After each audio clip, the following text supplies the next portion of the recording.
Hello guys, good morning. Magluluto pala tayo ngayon ng munggo. So, panoorin nyo lang yung proseso guys. Sa mga hindi marunong magluto ng munggo dyan, simpleng lutuin lang yan guys. Una, painitin yung kawali. Sunod, lagyan ng mantika. Yan. May mantika na yan guys. Tingnan nyo na lang, hanapin nyo na lang kung saan banda yung mantika. Yan guys. So, sunod, mainit na mantika, ilagay yung sibuyas, gigisa. Hintayin lang mag golden brown. Huwag lang mag golden black. Brown lang siya guys, huwag lang black. Kasi mapait na yun siya. So, yan.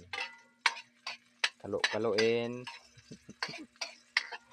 Yan guys, yung kawali guys. Grabe ka itim. Black and white. So, antayin natin na mag golden brown. Yan. Lumalabas na yung ano eh. Oh.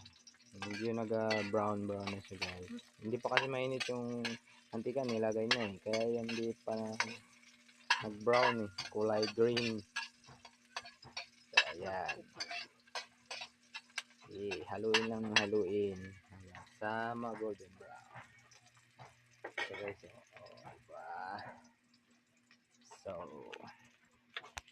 pag na golden brown, next step.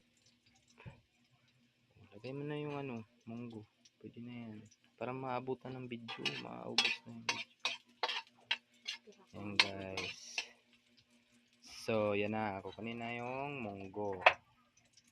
Yan na yung munggo. Oh, di ba nakita nyo yung munggo? Ayan siya guys. So, yan. Halo-haloin. Hayaan kumulo. So, yan guys. Baka wala na nga po yung gasol natin. Gasol. Yan. Wala na nga po eh. So, lagyan na ng gas. Yan, para mag-apoy. Yan. Hayaan siyang kumulo. Yan.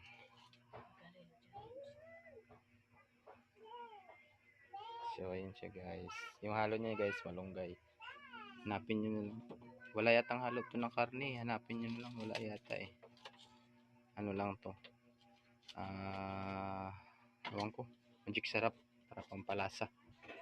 So, yan guys. So, ayan. Halo-haloin lang. Antayin hanggang sa kumulo.